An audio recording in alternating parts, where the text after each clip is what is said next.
আসসালামু আলাইকুম, welcome back to my channel living life my way. কেমন আছেন আপনারা সবাই? আশা করি ভালো আছেন। তো আজকে ছোট্ট ব্লগটি রান্নাবান্না থেকেই শুরু করছি।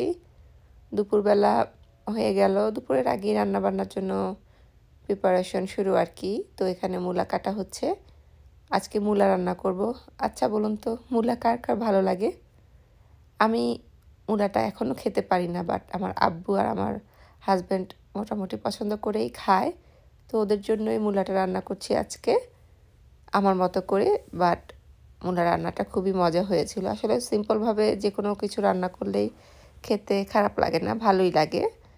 আমার কেন জানি মূলার যে একটা গন্ধ থাকে না, ওই গন্ধটা ভালো লাগে না, সে কারণে মূলাটা খাওয়া হয় না। অনেকে অনেকভাবেই মূলাটা খায়, অনেকে দেখলাম ভাজি করেও খায়। আমি সবভাবেই ট্রাই করেছি, বাট আমার কাছে সিম্পলভাবে মূলাটা রান্না করলে মনে হয় যে মূলার যে পিওর একটা ফ্লেভার, যেটা জন্যই মূলাটা মানুষ পছন্দ করে, সেটা থাকে। আর মাছ দিয়ে রান্না করলে ঝোল ঝোল করে আরও ভালো লাগে, আর চিংড়ি দিয়ে রান্না করলে তো আরও মজা হয়। আর সে কারণে আজকে ঝটপট মূলা রান্নাটা বসিয়ে দিলাম।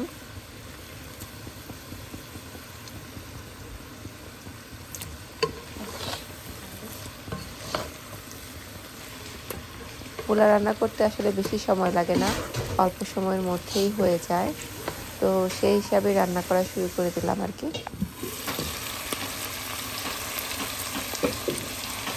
আর মূলাটা ভালোই কচি ছিল, বেশি সময় লাগেনি রান্না হতে। আর কষানো 5 মিনিট পরে দেখলাম যে মূলাটা নরম হয়ে এসেছে। তারপরে আমি পরিমাণ মতো ঝোল আর কাঁচামরিচ দিয়ে দিলাম। তো এই পর্যায়ে আমি আবারও ঢেকে 10 মিনিটের মতো রান্না করব। তারপরে রসুন আর পেঁয়াজের একটা বাগার দিয়ে দিব, তারপরে চুলা বন্ধ করে দেবো। এই যে দেখুন কতটা সুন্দর মজার মূলার রান্না হয়েছে। আর এখানে লাউ দিয়ে ডিম দিয়ে রান্না করেছি, আর এখানে বেগুন দিয়ে রুই মাছ দিয়ে রান্না করেছি। আজকে আমার দুপুরে ঝটপট রান্না হয়ে গিয়েছে। আর এখানে একটু চিংড়ি মাছ ভুনা করব। তো হয়ে গেল রান্না বান্না। রান্না শেষ হলে দেখা যায় যে চুলা ধোয়া সব কিছু অনেক কাজ। তো আজকে রান্না শেষ করে ভালো করে চুলাটা ক্লিন করে নেব। একদম এরকম পেস্ট এটা দিয়ে আজকে চুলাটা ক্লিন করা হবে। দেখা যাক কেমন কাজ করে। রান্না করার সময় দেখা যায় চুলা ভালোই ময়লা হয়। ক্লোজভাবে দেখেন যে কতটা ময়লা হয়েছে। আর যদি চুলাটা রেগুলারলি ক্লিন করে রাখা হয় তাহলে কিন্তু চুলা পরিষ্কার করতে কষ্টটা কম হয়। তো এই পিঙ্ক স্টাফ দিয়ে ক্লিন করেছিলাম। আসলে অতটা যতটা আমি অ্যাডে দেখেছি অতটা স্ট্রং না, বাট খারাপ না। আমি 10-এ 7 দিতে পারি। তো চুলা ক্লিন করা শেষ।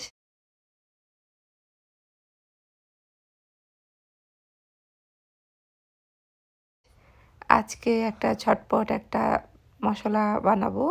রোজা তো চলে এসেছে, তো ঝালমুড়ির সাথে এই মশলাটা খুব ভালো যায়। একটা বাটিতে 1 টেবিল স্পুন হলুদ গুঁড়া, 1 টেবিল স্পুন জিরা গুঁড়া, 1 টেবিল স্পুন মরিচের গুঁড়া, এটা আপনার ঝাল কেমন পছন্দ করেন সেটার উপরে। আর 1 টেবিল স্পুন আমি দিয়ে দিলাম চটপটি মশলা। আর এদিকে আমি 1 কাপ পেঁয়াজ দিয়েছিলাম। 1 কাপ পেঁয়াজে আমি 1 কাপ তেল দিয়েছি। আপনারা চাইলে সরিষার তেলটা দিতে পারেন, তাহলে কিন্তু ফ্লেভারটা আরও সুন্দর আসে। আর এখানে আমি রসুন পেস্ট দিয়ে দিয়েছি 1 টেবিল স্পুনের মতো, দিয়ে আমি এখানে ঢেকে কিছুক্ষণ নাড়তে থাকবো। আর এদিকে যে মশলাটা আমি নিয়েছি সেই মশলার মধ্যে একটু পানি দিয়ে ভালোভাবে নেড়েচেড়ে একটু পেস্টের মতো করে নেব। কারণ পেস্টের মতো করে নিলে কিন্তু আপনার যখন এই মশলাটা আপনি তেলে দিবেন তাহলে আর পুড়ে যাবে না যেখানে, কারণ আমার এখানে কোনো পানি নেই। আর যদি গুঁড়া মশলাটা দিই পুড়ে যেতে পারে। তো আমি এখানে আর একটু তেল দিয়ে দিয়েছি, ভাবলাম যে তেলের পরিমাণটা একটু বেশি হলে ভালো লাগবে। আপনারা তেলটা ইচ্ছে মতো আর কি। আমি এটা সংরক্ষণ করে রাখবো। এটা কিন্তু আপনারা ইচ্ছে করলে রোজার সময় যদি ঝালমুড়ি বুটমুড়ি খান তখন খেতে পারবেন, বা এভাবে বাসায় রান্না করে রাখলে যখন ঝালমুড়ি খেতে ইচ্ছে করবে ঝটপট করে খেয়ে ফেলতে পারবেন। আর এখন আমি মশলাগুলো দিয়ে দিচ্ছি, যে মশলাটা আমি পানি দিয়ে পেস্ট করে নিয়েছি। একটু একটু করে সবগুলো মশলা দিচ্ছি আর একটু একটু করে নাড়তে থাকছি যেন কোনো লাম্পস না থাকে। আর এদিকে আমি 1 টেবিল স্পুন লবণ দিয়ে দিয়েছি, দিয়ে আরও কিছুক্ষণ নাড়তে থাকবো। এখন আমি যে বাটিতে মশলার পেস্ট করেছিলাম সে বাটিটা ভালো করে পানি দিয়ে ধুয়ে আর পানিগুলো আবার দিয়ে দিলাম। অল্প একটু পানি দিয়ে মশলাগুলো ধুয়ে নিয়েছি যেন কোনো মশলা বাটিতে না থাকে আর কি। আর একটু দিয়ে দিব আচারের মশলা আর আচারের তেল, সেটা কিন্তু অপশনাল, আপনারা চাইলে দিতে পারেন। এটা দিলে কিন্তু টেস্টটা দ্বিগুণ বেড়ে যায় আর ফ্লেভারটা অনেক সুন্দর আসে, ভালো লাগে খেতে। মশলাটা যখন কষাবেন হাই আঁচে না, মিডিয়াম আঁচে কষাবেন, তাহলে ভালো হবে।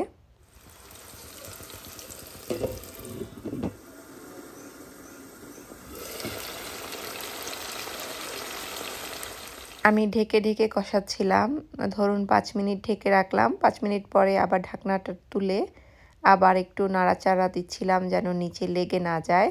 যেহেতু পুরোটা তেলের মধ্যে করছি, তারপরেও একটু খেয়াল করতে হবে। ঢেকে করলে কি আপনার কন্টিনিউয়াসলি নাড়তে হবে না। সো 10-15 মিনিট ভালো করে তেলের উপরে ভাজা ভাজা কষানোর পরে এক পর্যায়ে দেখবেন তেলগুলো উপরে উঠে গিয়েছে আর মশলাগুলো নিচে নেমে গেছে। আর এক রকম মানে এক ধরনের আলাদা আলাদা হয়ে গিয়েছে, দেখলেই বুঝতে পারবেন যে আপনার মশলাটা হয়ে গিয়েছে, কোনো পানিও নেই। এই পর্যায়ে আপনি চুলা বন্ধ করে দিবেন।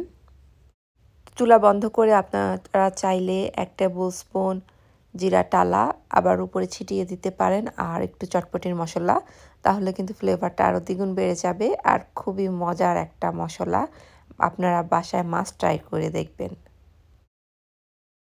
Stops beating, I'm feeding this demon. Got a taste, can't erase bitterness in my face. Work a job every day till your dreams fade away. Like a card, never change, play the game that we say. I need a break. I'm staying strong, need to move on to be what I want. I'll keep dreaming on. I'm staying strong, need to move on to be what I want. I'll keep dreaming on. তো ঘরে বানানো ঝালমুড়ি মশলা দিয়ে ঝালমুড়ি বানিয়ে খাচ্ছি। এটা খাবার কিন্তু মজাই অনেক অনেক দ্বিগুণ টেস্ট বেড়ে যায়।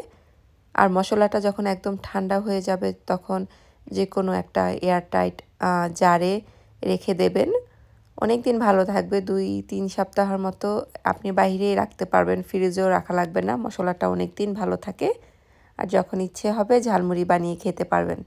আজ আর না, আজকের ব্লগটি এখানেই শেষ করছি। Thank you for watching.